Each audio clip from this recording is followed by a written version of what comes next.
Bon matin à tout le monde. Bon après-midi. Bon matin. Ah, bon matin, bon après-midi. Ça se dit même pas en français en plus, bon matin. Ben oui, ça se dit, je viens de le dire. Ah! C'est un anglicisme. Ça se dit. Ah ouais? Ben écoute donc.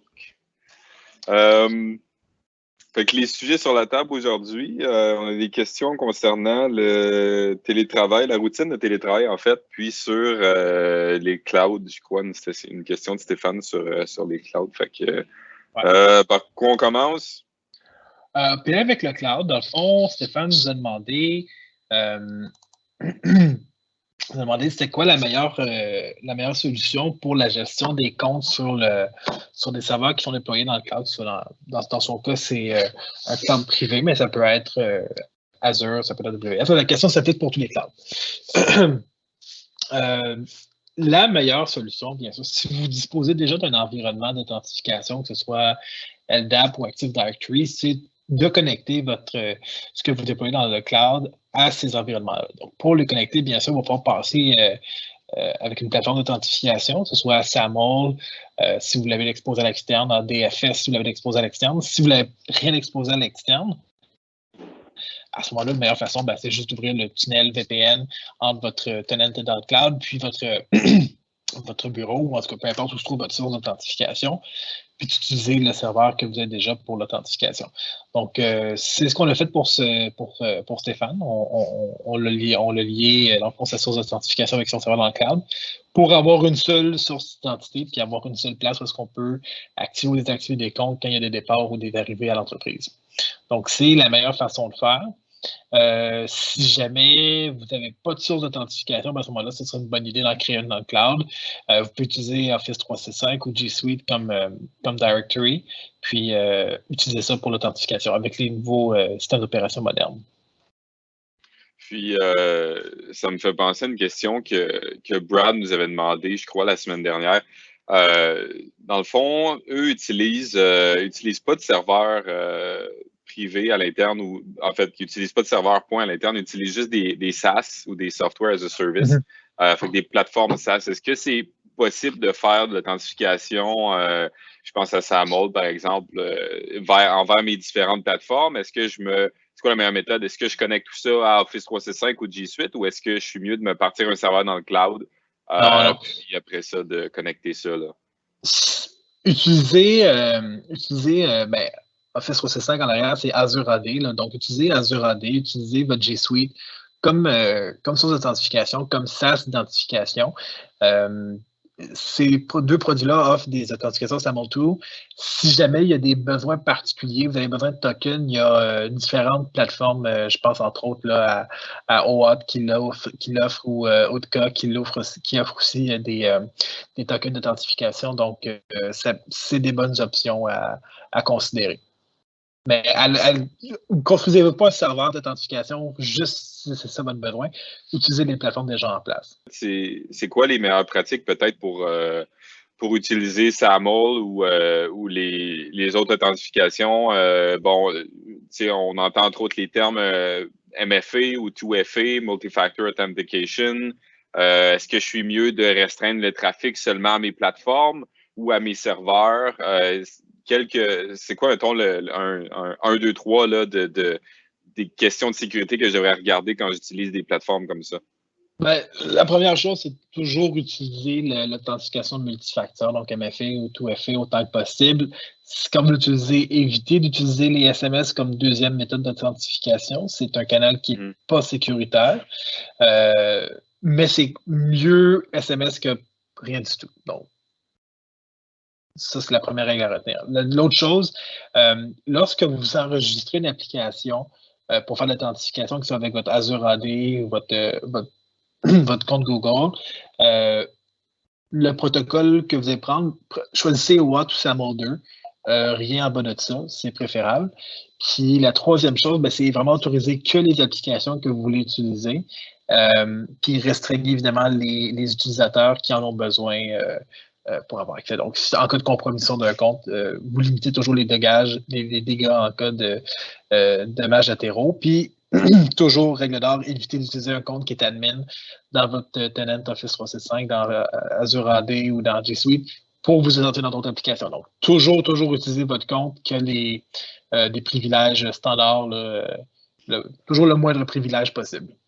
Ouais, puis c'était pas possible avec G Suite auparavant, mais maintenant, G Suite et Office 365 offrent, dans le fond, de créer des comptes sans nécessairement assigner de licence. Donc, on peut créer un compte admin qui n'a pas accès à aucune application, sauf aux applications administratives. Puis, on ne l'utilise pas, dans le fond, c'est ça, avec notre compte qu'on utilise à tous les jours. Puis, ça ne prendra pas de licence supplémentaire. Je ne paierai pas en plus pour ça. Exact. Donc, retirer les licences des comptes administratifs. Utilisez vraiment les comptes administratifs que pour faire ça, que l'administration. Donc, ajouter des comptes, modifier des privilèges de sécurité. C'est vraiment les seules choses que vous devriez faire avec votre compte au privilège. Le reste, vous le faites avec votre compte de tous les jours. Et bien sûr, activer MFA ou FI sur ces comptes admin-là. Pas juste sur les comptes, partout. Activer MFA partout. Bord en bord. Bord en bord. Si on passe à l'autre question, dans le fond, il y a Eric qui nous demande c'est quoi la routine. On a créé le live pour ça d'ailleurs, pour vous aider à développer les moyens technologiques pour travailler de la maison, que la business continue à rouler.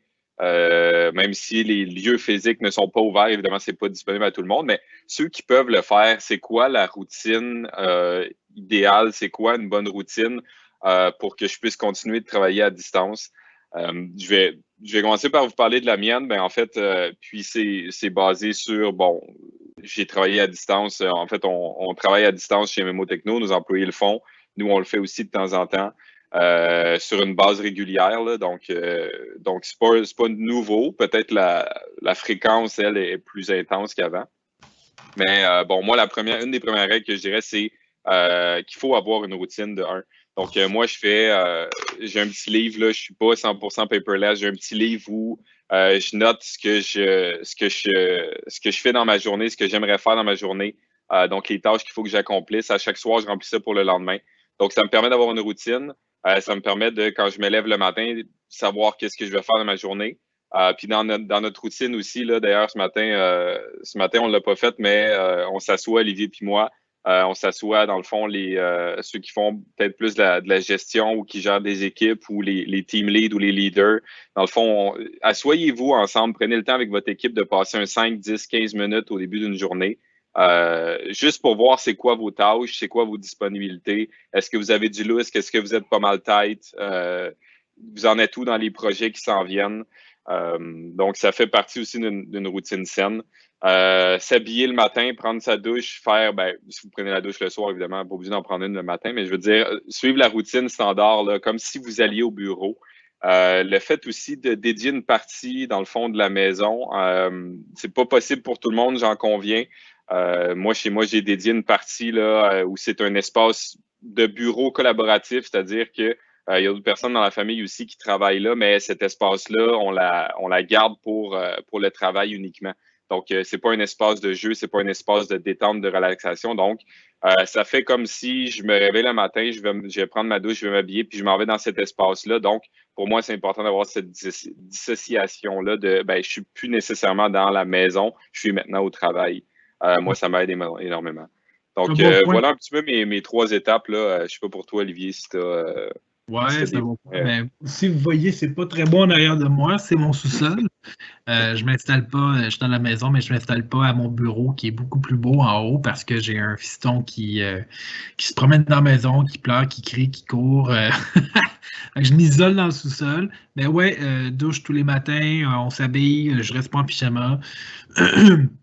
Ce que je rajouterais aussi à ce que Matt a dit, là, il vous a dit pas mal ce qu'on se fait déjà, mais ce qui est vraiment cool aussi à faire, je fais avec d'autres équipes aussi, c'est de prendre le temps. Une fois, on l'a fait ce matin, là, un petit 15 minutes, tout le monde en vidéoconférence, juste pour relaxer, comme si on allait prendre un café. Tout le monde a leur café, le monde amène leurs enfants. Puis on fait juste parler de tout et de rien. C'est pas comme l'ambiance de bureau, on a toujours un peu de placotage ou quoi que ce soit, mais bon, ça permet quand même de détendre l'atmosphère, de prendre la journée un peu plus relaxe. Aujourd'hui, c'est vendredi, bon, c'est pluvieux, c'est laid, il fait frais. Mais c'est ça. Ça permet de faire ça. Puis, tu sais, ça nous met dans le bain, ça nous rappelle qu'on a fait du travail en équipe, que l'équipe est là pour nous supporter. Puis, ah oui, en passant, Olivier, tu me ferais penser, il faut que je te rappelle après. En fait, ce genre d'affaires-là, c'est vraiment bien pour le télétravail. Ouais, c'est pas nécessairement le moment de jaser justement de projets qu'on a au cours de la journée, mais peut-être juste un point avant ça, puis de penser que, ben oui, il faut se jaser plus tard. Là, ouais, ça, mais ça, c'est mon 10-15 minutes juste pour chiller, 10-15 minutes de café, on jase de tout et de rien, puis qu'est-ce qu'on fait en fin de semaine, essentiellement. C'est ça. Ouais, très bon truc aussi. Donc, voilà. Voilà, ça fait pas mal le tour des questions qu'on avait pour aujourd'hui. Sinon, dans l'actualité, on a pas une nouvelle d'ailleurs par rapport à la subvention salariale pour les entreprises en croissance. Je sais qu'il y a toujours du travail qui se fait là-dessus ces temps-ci. À suivre. Mais je répète ma demande encore au gouvernement. Ne pénalisez pas les entreprises en croissance, récompensez pas les entreprises stagnantes seulement. On est en croissance, puis on a besoin de ça nous autres aussi pour continuer. Oui, puis ben, évidemment, on n'est pas les seuls à faire cette demande-là. Là. J'en vois de plus en plus dans mon LinkedIn que la cause les touche aussi. Puis bon, il y a des économistes aussi qui se sont prononcés, qui ont parlé. Donc, en espérant que le gouvernement va nous entendre, va les entendre et ajuster ça pour ne pas pénaliser les entreprises qui sont dans cette tranche-là. Ouais. All right. Donc, voilà, ça fait pas mal le tour. On se parle lundi? Ouais. Donc, un beau week-end à tout le monde. Il annonce du beau temps. Respectez tout de même les consignes du gouvernement. On le répète à chaque point de presse de nos bons ministres. Donc, respectez quand même les conventions, les règlements. Puis, effectivement, ça peut être aussi une partie de routine, je ne l'ai pas dit, mais d'aller prendre l'air, de changer de sujet, de changer d'ambiance. Donc, si on est assis au bureau, ben juste de se lever, d'aller prendre une marche dehors. Donc, ça compte aussi dans la routine et dans le bien-être. Ouais.